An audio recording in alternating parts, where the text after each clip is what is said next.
So United States debt now exceeds 100% of GDP for the first time since World War II. Ladies and gentlemen, brothers and sisters, comrades and friends, my name is Dr. Ian Phillips, and we're going to talk about that here today.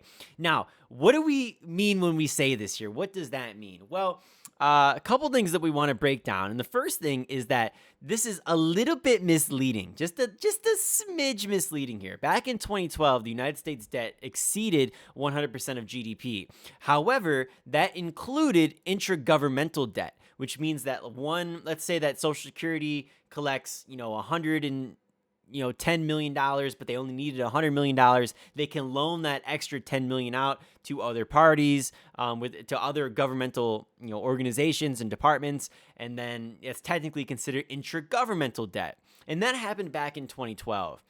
However, nowadays, the United States debt exceeds 100% of GDP for the first time since World War II, and that excludes intragovernmental debt, which is even worse because technically speaking, it's a lot easier to, sort of forgive intragovernmental debt. People aren't going to be happy. Imagine if you had to tell them, hey, your Social Security is getting cut, bud. They're not going to be so excited about that. They're not going to be so happy about that, but it's a little bit easier to forgive. However, when the debt is solely going towards outside parties, that's when becomes even worse than it was, back almost about 15 years ago now. It's a lot worse because it's a lot more difficult to say, we can't actually pay you guys back. My bad. If the government did that, the United States dollar loses a shit ton of its value overnight, and the economy starts to collapse, and any money that you've saved up starts to go down the toilet, and you're going to have to start working again, and it's going to get extremely bad. And look at the current trends that we already have now, whereby you can even look at home prices, for example. I've been harping on this one a lot. In the 49 years before 2019, it went up the exact same amount as it has from 2019 to 2026 in terms of the home prices and the increase, right? So that inflation, this price gouging is already gotten ridiculous. And now if you were to add on the fact that we can't pay back the people who gave us money in the first place, that's a major problem. Now, I want to talk to you guys a little bit today about how debt works, because people don't really understand how debt works. And it's a very difficult process to understand, but it can be summarized fairly easily if you're half paying attention to my little rant here. Now, imagine that the government needs money to fund its programs. And let's say that the government programs cost, let's say it's $1 trillion a year. Now, let's say that the people, they obviously, there's not just some random tree where money grows out of. They're going to need to tax those people to get that $1 trillion so that way they can afford social programs, right? Because the people want their social programs. Healthcare, roads, you name it, everything that the government does is funded by taxes.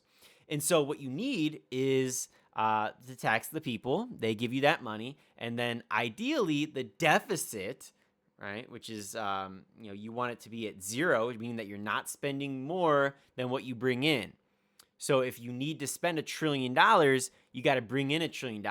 And you can't spend more than $1 trillion because that's all that you brought in. Makes sense, right?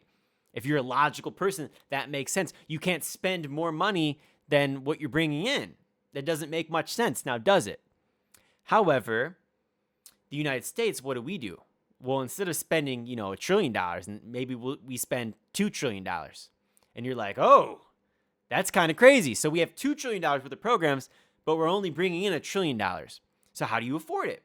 Well, you go to outside parties and you say, okay, here, look. Or you could even go to people inside the country as well, right? But the government will give you like a promissory note.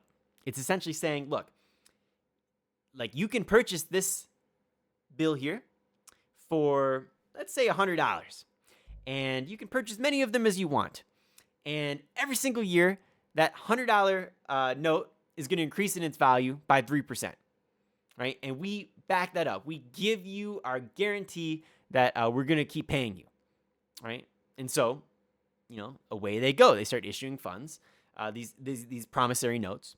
And eventually, the people who bought them are going to want to get their goddamn money back, right? And so as a consequence of that, The United States government has to print more and more money, and we have to pay back those people who are essentially investing in the United States in some regards.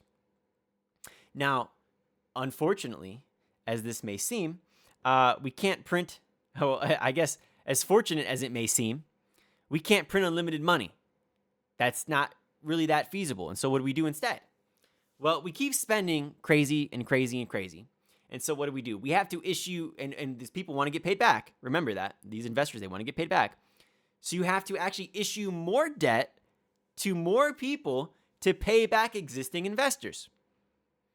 And so if at some point people don't want to keep buying these notes from the government, then what happens? You can't pay back the existing people that you already owed money to, your investors. And then the dollar is going to go down in value because they're going to be like, holy shit, the United States is defaulting on its debt. They can't pay.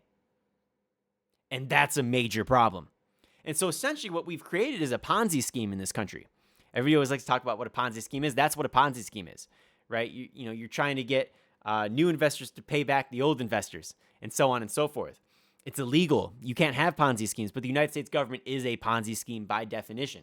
Now, people will argue that and say, oh, well, it's a government. Like, I remember I had an argument with ChatGPT a couple years ago, and it was like, all right, the United States government's not a Ponzi scheme because, like, it's a government. It's like, okay, but if it's an individual, if it's a company, it's whoever, then it's illegal. But if it's a government, it's okay to do.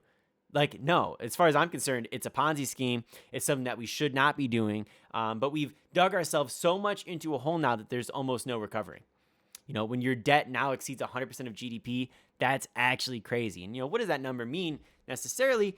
It's not necessarily the worst thing in the world to have a lot of debt like that. But it becomes a lot more unstable the farther you go out. And at some point, people are going to be like, if you stop paying, or your currency becomes, devalued a lot due to inflation and money printing, they might not be as confident in investing in the country, for whatever reason. Maybe you lose global dominance, for instance. The United States has been gaining a little bit of global dominance here recently, but we also have a lot of people who hate us, so that's a problem. And I'm not saying that global dominance necessarily comes with people liking you, but, it's a concern in the 21st century that might not have been there a few hundred years ago. And the United States dollar has, we've lost a lot of our status as a reserve currency. And so as that trend continues over time, the value becomes, less and less. People are going to be less likely to invest in the United States. And before you know it, this whole system comes down crashing. And there's almost nothing that you can do to stop it besides acting right now.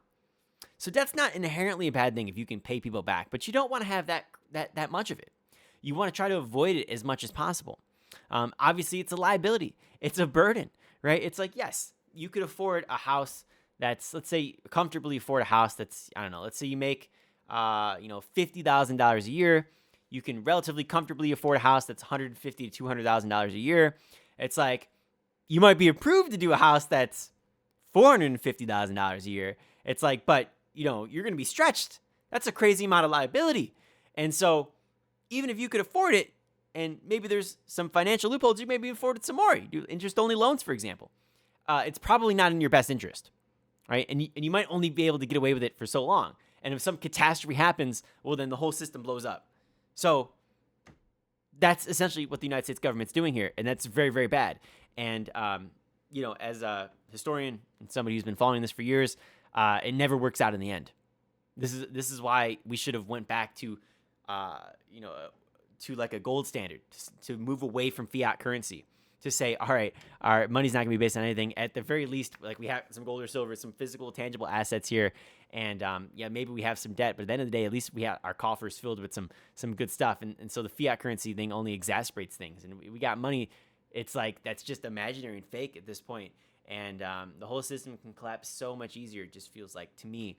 And the people, if the system does collapse, at least they would be protected by having some of that currency that's backed in something like gold or silver, as opposed to the government doing what they do. People lose everything now because the government wanted to be stupid. Well, at least the people have something that they can fall back on. So that's my case for the gold standard. But and that's a little bit about the U.S. debt exceeding 100% of GDP for the first time since World War II. Very, very bad, ladies and gentlemen. I imagine it's not going to get worse. There's a little history lesson for you guys. But if you did enjoy the video, please be sure to like, comment, and subscribe for some more content. We're at 523 subscribers. Thank you so much. And we'll talk to you guys later. Peace.